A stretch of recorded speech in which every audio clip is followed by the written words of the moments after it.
जय श्री कृष्णा। राधे राधे। हर हर महादेव।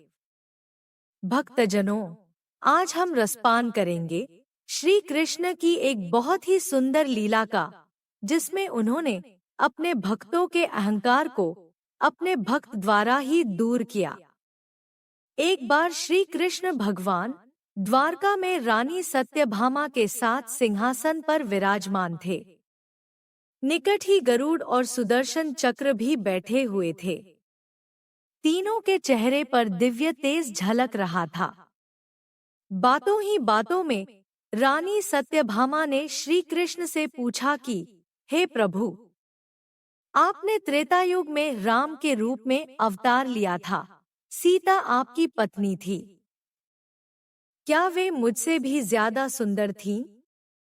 द्वारकाधीश समझ गए कि सत्यभामा को अपने रूप का अभिमान हो गया है। तभी गरुड़ ने कहा कि भगवान, क्या दुनिया में मुझसे भी ज्यादा तेज गति से कोई उड़ सकता है? इधर सुदर्शन चक्र से भी रहा नहीं गया और वे भी कह उठे कि भगवान, मैंने बड़े बड़े युद्धों में आपको विजयश्री दिलवाई है। क्या संसार में मुझसे भी शक्तिशाली कोई है? भगवान मन ही मन मुस्कुरा रहे थे। वे जान रहे थे कि उनके इन तीनों भक्तों को अहंकार हो गया है और इनका अहंकार नष्ट करने का समय आ गया है। ऐसा सोचकर उन्होंने गरुड़ से कहा कि हे गरुड़, तुम हनुमान के पास जाओ और कहना कि भगवान राम माता सीता के साथ उनकी प्रतीक्षा कर रहे हैं। गरुड़ भगवान की आज्ञा लेकर हनुमान को लाने चले गए। इधर श्री कृष्ण ने सत्यभामा से कहा कि देवी, आप सीता के रूप में तैयार हो जाएं, और स्वयं द्वारकाधीश ने श्री राम का रूप धारण कर लिया।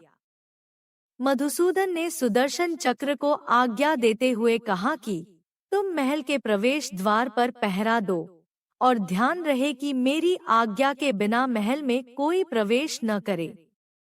भगवान की आज्ञा पाकर सुदर्शन चक्र महल के प्रवेश द्वार पर तैनात हो गए।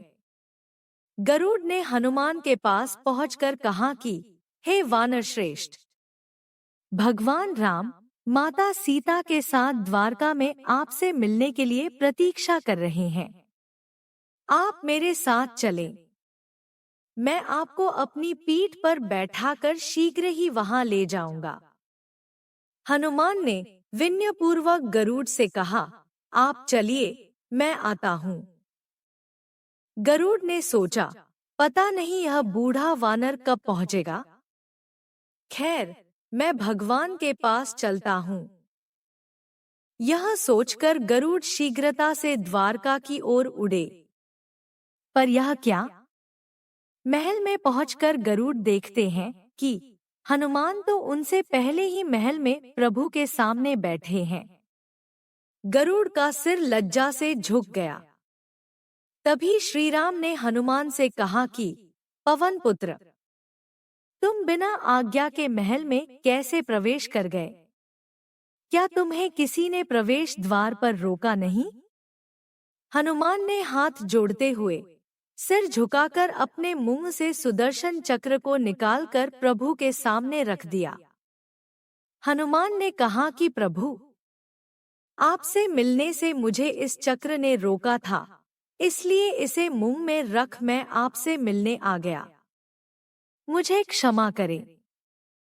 भगवान मन ही मन मुस्कुराने लगे। हनुमान ने हाथ जोड़ते हुए श्रीराम से प्रश्न किया, हे प्रभु, आज आपने माता सीता के स्थान पर किस दासी को इतना सम्मान दे दिया कि वह आपके साथ सिंहासन पर विराजमान है? अब रानी सत्यभामा का अहंकार भंग होने की बारी थी।